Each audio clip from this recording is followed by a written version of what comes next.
Hola, it's Heidi, all the way in Havana, Cuba. I'm up on the rooftop of my Casa Particulars. It's morning time, and I'm just compelled to shoot this little video because I have been here for 10 nights now. I leave this morning to go to Ecuador, and I've got a huge year coming up.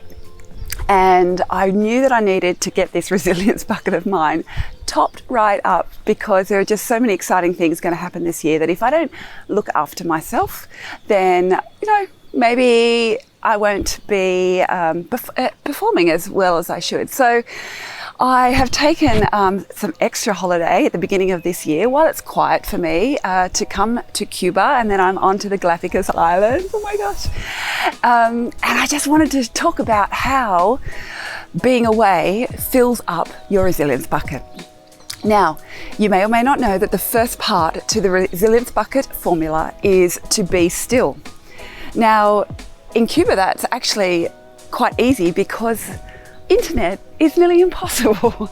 Nearly impossible, and therefore you sit in restaurants and cafes, and you stand in lines, and you are in your little lounge area of your accommodation, and you don't reach for your phone or your device and start scrolling. You just are still, and your creative brain wanders, and you think of all these things perhaps that you wouldn't if you were head down, going down rabbit holes in our devices. So I love the fact that I've really been able to be still here on holidays in Cuba.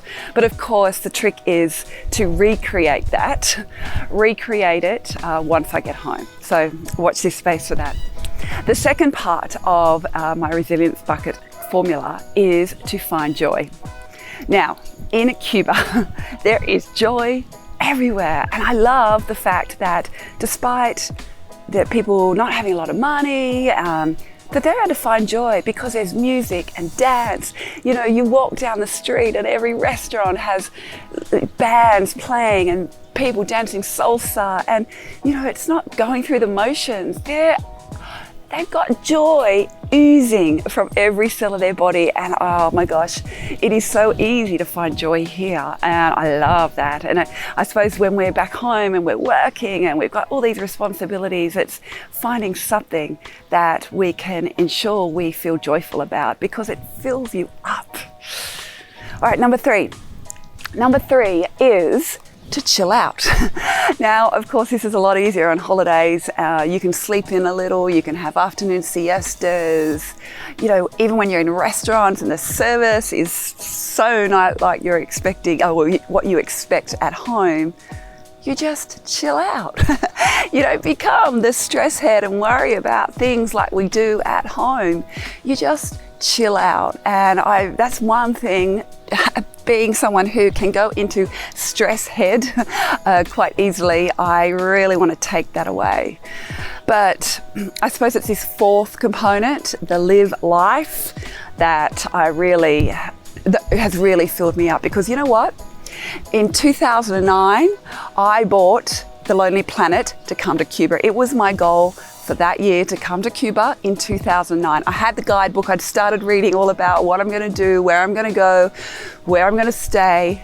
But my life got in the way, and I let it go for over 10 years before I actually got here. And that has just reminded me that, it's very easy to let life get in the way of living life, living the things you really want to do, the things that make you feel passionate about. I'm passionate about culture and history and dance, and done salsa here and all of that. I feel like I'm really living life here.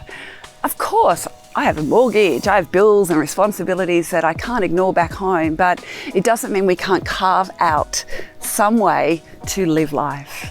So I just wanted to say all that because I think it's a great reminder. And if you get opportunities to think about those four things, be still, find joy, chill out, and live life, and how you're applying them to your world, then you're really going to fill that resilience bucket up.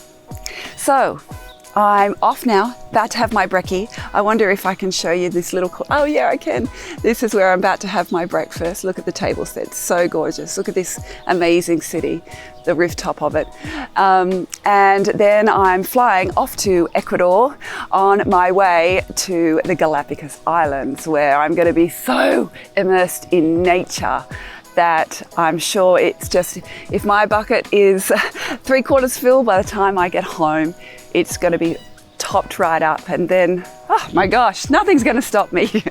All right, buenos dias, have a great day, hasta luego, see you soon, bye.